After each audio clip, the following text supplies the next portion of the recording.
Welcome, my dear brothers and sisters, to another episode of Bride Get Ready. मेरे प्रिय भाइयों बहनों, आप सबको स्वागत करते हैं एक और सत्र में दुल्हन तैयार हो जा। We have been studying about the various spices that are needed for the beautifying of the spirit. और हम जो है देखते आ रहे थे कि आत्मा को सुंदर करने के लिए क्या-क्या अलग जो है चीजों की जरूरत है। And last week we studied about the crucifying of the flesh.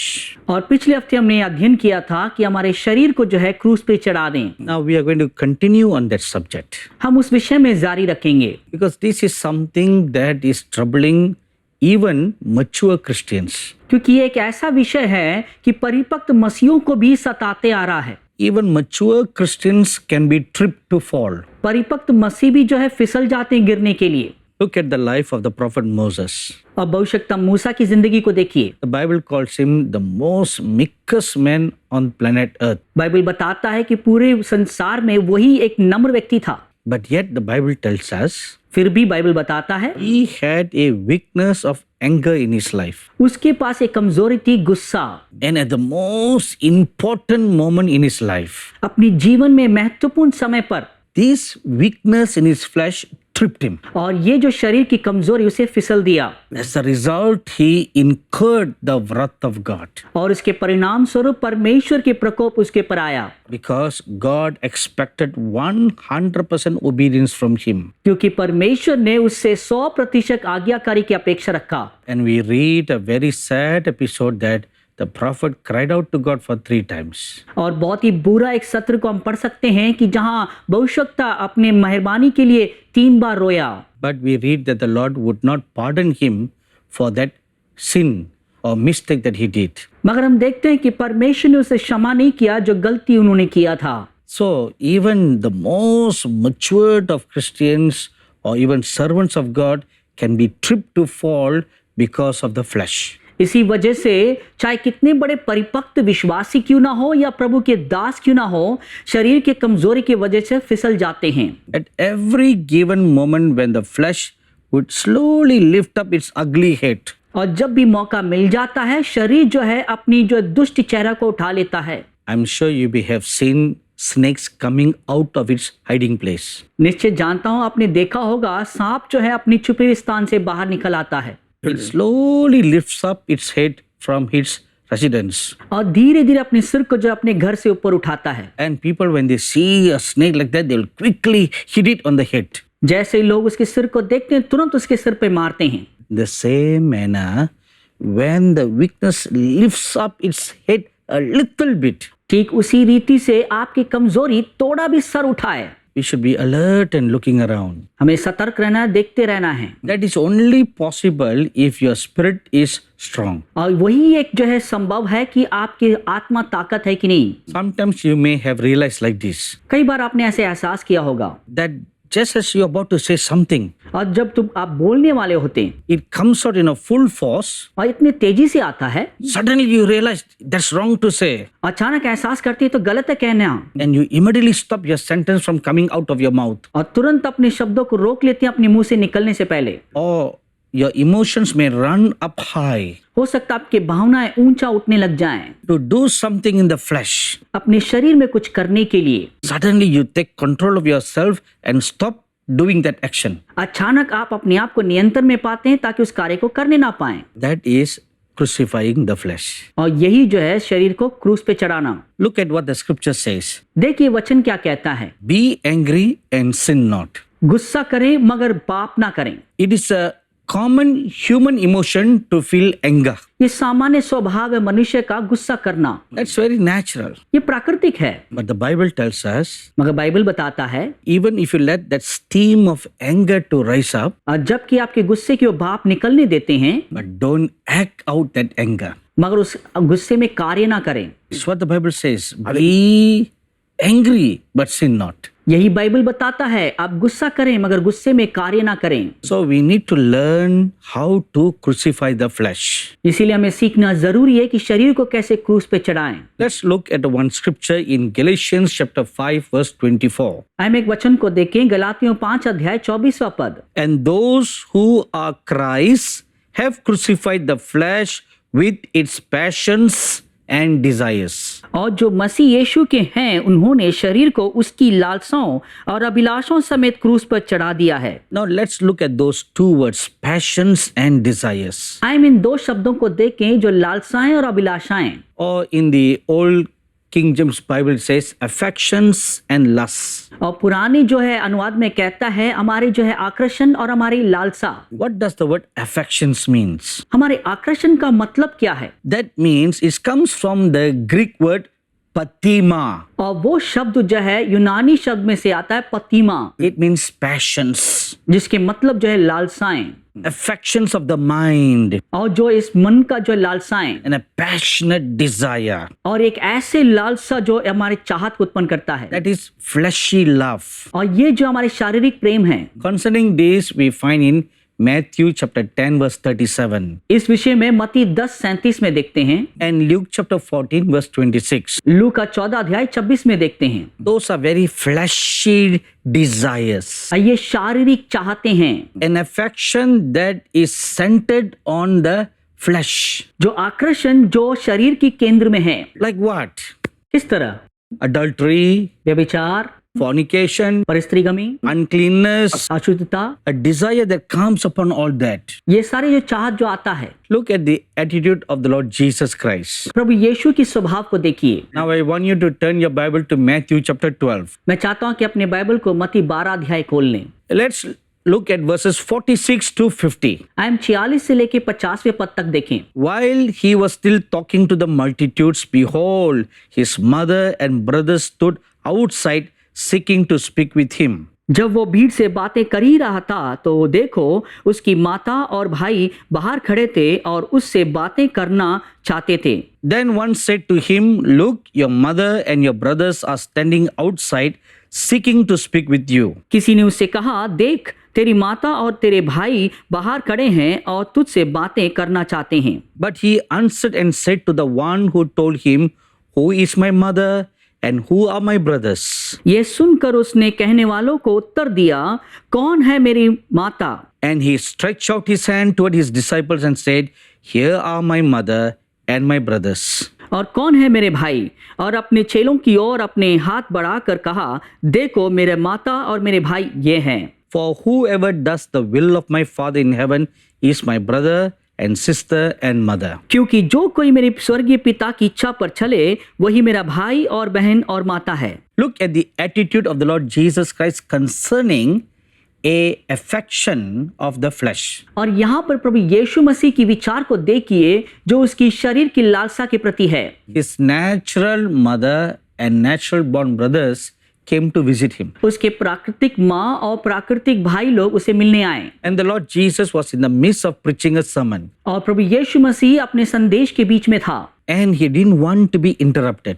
वो नहीं चाहता था उसमें कोई रुकावट आए। But some people realizing the importance of the Lord's mother and brothers interrupted the meeting to say, look, pay some attention to your parents. कुछ लोग प्रभु के माता और भाई का महत्व जानकर जो है उस सभा को रुकावट करके कहने लगे, अपने माता भाई पे ध्यान दो। Instead of giving importance to his fleshy relationship, और जबकि अपने शारीरिक रिश्तों को मायने ना देते हुए, rather than giving importance to the affection of the flesh, the Lord Jesus Christ showed a larger picture of how to deal with affections of the flesh. और जो है ना कि अपने शरीर की लालसा के ऊपर ध्यान ना दें कि कैसे व्यवहार करे करके बड़े चित्र यहाँ पर बताते हैं। You know, if you look at the last verse in 50, और 50 के अंतिम पदों का देखें, gives us a key how to overcome the affections of the flesh. और हमें वो कुंजी दिखाता कि कैसे हमारे शरीर की लालसाओं पे जयवंत हो सकते हैं। Why don't you look at your Bible right now? क्यों ना आप अपनी बाइबल में खुद देखें। Verse 50 says, 50वां पद कहता है, For whoever does the will of my Father in heaven. क्योंकि जो कोई स्वर्गीय पिता की इच्छा पर चले। Now look at the scripture one more time. उस वचन को फिर से एक बार देखिए, Whoever does the will of my Father in heaven. जो कोई स्वर्गीय पिता का इच्छा पर चले। Now read it aloud. इसे जोर से पढ़िए, Whoever does the will of my Father in heaven. जो कोई स्वर्गीय पिता की इच्छा पर चले। This is the key. यही कुंजी है। If you endeavor to do the will of God or even seek the will of God for every situation in your life, then we can overcome the affections of the flesh. जो कोई अपने परमेश्वर की इच्छा को करने में लगे रहें और उस परमेश्वर की इच्छा की प्रथम स्थान दें, वही जो है इस शरीर की लालसा पर जयवंत हो सकता है। Let me show you a very good example for this. इसके लिए एक अच्छा उदाहरण मैं आपको दिखाना चाहता हूं। In Luke chapter 22, we read, लूका 22वें अध्याय में पढ़ते हैं, the Lord Jesus in the Garden of Gethsemane. प्रभु यीशु मसीह गेत्सेमने के बगीचे में, There you see his humanity. वहां उसके मनुष्य तत्व को देख सकते हैं। And he was praying, Lord, if it be possible, let this cup pass away from me. वो प्रार्थना करने लगे, प्रभु अगर आपकी इच्छा हो तो ये कटोरा मुझसे दूर हो जाए। What is that cup? वो कटोरा क्या है? In a vision, he was shown this cup of suffering. दर्शन में दिखाई दिया एक जो दुख उठाने के कटोरा। You know, in the book of Zechariah chapter 14, you read, आप जानते हैं जकरया की पुस्तक 14 अध्याय में पढ़ते हैं, Jerusalem is a cup of trembling. यरूशलेम एक कांपने वाली कटोरा है So it's shown as a parable. और एक दृष्टांत में कहा गया है। The prophet Zechariah sees a vision of a trembling cup, and that symbolizes Jerusalem. भविष्यवक्ता जकरिया जो दर्शन में कांपने वाले कटोरा देखता है जो यरूशलेम को दर्शाता है। All that persecution and tribulation that Jerusalem was going to go through हर प्रकार के सताव से जो यरूशलेम गुजरने वाला है becomes a cup of trembling, और वो कांपने वाला कटोरा है a bone of contention among the nations. और हर राष्ट्र के जो है विरोध का कटोरा बन गया। In the same manner, the Lord now sees a vision of a cup. और उसी रीति से यहाँ पे प्रभु एक दर्शन देखता कटोरा का। And when he looks into the cup, अब जब उस कटोरे में देखता है, he sees the entire scene or the drama of his sufferings. वो सारे उस चित्र को देखता है उसके दुख उठाने का, He was shattered with fear, और डर से वो बिखर गए। looking at the agony that he was going to go through. वो देखने लगे दर्द जो से गुजरने वाले हैं। Let me tell you one thing. एक चीज मैं बताऊं, Medical scientists reading the Gospels have said, और वैज्ञानिक लोग सुसमाचार पढ़ के कहने लगे, no living human being could have endured 39 lashes from the whip like how the Lord Jesus had. 39 कोड़े जो यीशु ने सहा है कोई भी जीवित इंसान सह नहीं सकते हैं। Maximum a person can endure is 4. ज्यादा से ज्यादा 4 वो सह सकता है। It's so highly impossible. ये बहुत ही असंभव है। And the very fact that the Lord endured those 39 whips, हकीकत यह है कि यीशु ने उस 39 कोड़े को सहा है। it was the angel who came and strengthened him. वो स्वर्गदूत है जो ने आके बलवंत किया। He saw all that. वो सब कुछ ने देखा He shuddered with fear. और डर से बिखर गए। His flesh rose up. शरीर उठने लगा, And he said, no, I don't want. कहने लगा जरूरत नहीं। Father, पिता, let this cup be removed. ये कटोरा मुझसे दूर हो जाए। That was his flesh that was crying there. और वो शरीर था वहां पुकार रहा था। And the next moment he took control of his flesh and he prayed. अगले क्षण में अपने शरीर पर नियंत्रण लिया और प्रार्थना किए, No, no, no, not my will, but your will be done. नहीं नहीं मेरा इच्छा नहीं, आपका इच्छा पूरा हो। His will was not to undergo the torture, उसकी इच्छा ये था कि इस सताव में से वो ना जाने पाए, but he prayed the Father's will to be done. मगर उन्होंने प्रार्थना किया कि प्रभु की इच्छा पूरा हो। What was the Father's will? प्रभु की इच्छा क्या था? In Psalms chapter 22, bhajan Samhita 22, Isaiah chapter 52 verse 14, ऐशाया 52 उसके 14 पद, Isaiah chapter 53, ऐशाया उसके 53, it says that the Messiah will be born to suffer and to die on the cross. और लिखा गया ये मसीहा इसलिए जन्म लेगा कि वो दुख उठाने और मरने के लिए। And we read in Luke chapter 9 verses 27 to 29, लूका 9 अध्याय के 27 पद से लेकर 29 पद में पढ़ते हैं, even 30 and 31. और 30 और 31 में पढ़ते हैं। On the Mount of Transfiguration, और रूपांतरण पहाड़ में the prophets Moses and Elijah appeared in the Spirit in glory before the Lord Jesus. आत्मा और महिमा में भविष्यवक्ता मूसा और भविष्यवक्ता एलिया यीशु के सामने प्रकट हुए। Even they spoke to him concerning the sufferings and the disease that he should accomplish on Calvary. और उन्होंने यही बात उनसे बात किया जो दुख और जो है दर्द जो कलवरी पे उसे सहना था। So he remembered all these things इन सारे बातों को उन्होंने याद किया। because he always told the Pharisees. वह हर वक्त फरीसियों से कहते थे, In John chapter 5 verse 39, यूहन्ना 5 अध्याय 39 पद, search the scriptures. वचन को ढूंढें, In them you will find it concerning me. तब मेरे बारे में जानने पाओगे। So all the law and the prophets concerning the ultimate sacrifice talked about the Lord Jesus. सारी व्यवस्था और भविष्यवक्ताओं ने जो है यीशु मसीह की उस अंतिम दुख उठाने के बारे में बताए हैं। After he prayed the first prayer, वो पहली प्रार्थना करने के बाद the Holy Spirit brought all this to his remembrance. पवित्र आत्मा ने इन सब बातों को याद दिलाया। And then he realized, तब उन्होंने एहसास किया, yes, for such a time as this, क्योंकि इस प्रकार के समय के लिए, such a purpose like this, have I come to this world. अगर इस प्रकार के मकसद के लिए मैं संसार में आया हूँ। He prayed, Lord, not my will, but thine be done. और उन्होंने प्रार्थना किया, प्रभु मेरी इच्छा नहीं मगर आपकी इच्छा पूरा हो। My dearly beloved sons and daughters, मेरे प्रिय बेटे और बेटियां, this is how we can overcome the lustful affections and its likes and pleasures. और इस रीति से ही हमारे शरीर की इन लालसाओं और आकर्षण के ऊपर हम भी जयवंत हो सकते हैं। Always seek the will of the Father. हम सब हमारे पिता की इच्छा को ढूंढें। If you do that every day, अगर इसे प्रतिदिन करते हैं, even when your lust and your passion wants to rise up to do something contrary to the written scriptures, अगर जो आपके लालसाएं अभिलाषाएं ऐसे उठने पाएं लिखी हुई व्यवस्था के विरोध में कुछ करने के लिए, let me humbly share one example with you. नम्र रीति से एक उदाहरण बांटना चाहता हूं। 3 years ago, a very respected man of God publicly humiliated me. 3 साल पहले एक आदरणीय दास जो है समुदाय के सामने मुझे निंदा किए। I was also a speaker in that convention. मैं उस सम्मेलन में मैं भी प्रचारक था। He was attacking the many things that we were teaching. जो कुछ हम शिक्षाएं दे रहे थे उस पर उन्हें वार कर रहे थे। All the 800 people keep on looking at me every now and then, और सारे 800 लोग जो है बार बार मुझे ही देखे जा रहे थे, because they all knew whom he was attacking. क्योंकि वो सब जानते थे वो किस पर वार कर रहे हैं। I felt so embarrassed, मैं बहुत ही शर्मिंदा महसूस किया, very hurt. चोट पहुंचा। And after the speaker had finished speaking, I was going to speak next. उस प्रचारक के बाद अगला मैं प्रचार करने वाला था। So I took a note of what he was attacking me of. और मुझ पर जो भी हमला कर रहे थे सब मैंने लिख लिया। And I was going to give an explanation to every one of his charges. और जो कुछ मुझ पर हमला किया था उन सब का परिभाषा देने वाला था मैं। That is our natural response. ये हमारे प्राकृतिक प्रत्युत्तर है, Because we always want to save our face, our name, our reputation. क्योंकि हर वक्त हम अपने चेहरा और अपना नाम और अपने शोहरत को बचा के रखना चाहते हैं। As I was doing that, जैसे मैं करने वाला था, I heard the still small voice of the Holy Spirit say, मैं तुरंत जो है पवित्र आत्मा की एक स्थिर आवाज सुनाई दिया, be still and quiet. स्थिर रहना, शांत रहना। Consider how the Lord Jesus Christ stood before Pilate. याद कर कि पिलातुस के सामने यीशु कैसे खड़े थे। He did not defend his reputation against all the false accusations and allegations made against him. जो कुछ झूठी इल्जाम उसके ऊपर लगाए जा रहा था उसके विरोध में कुछ भी अपने पक्ष में नहीं कहा। Likewise you do.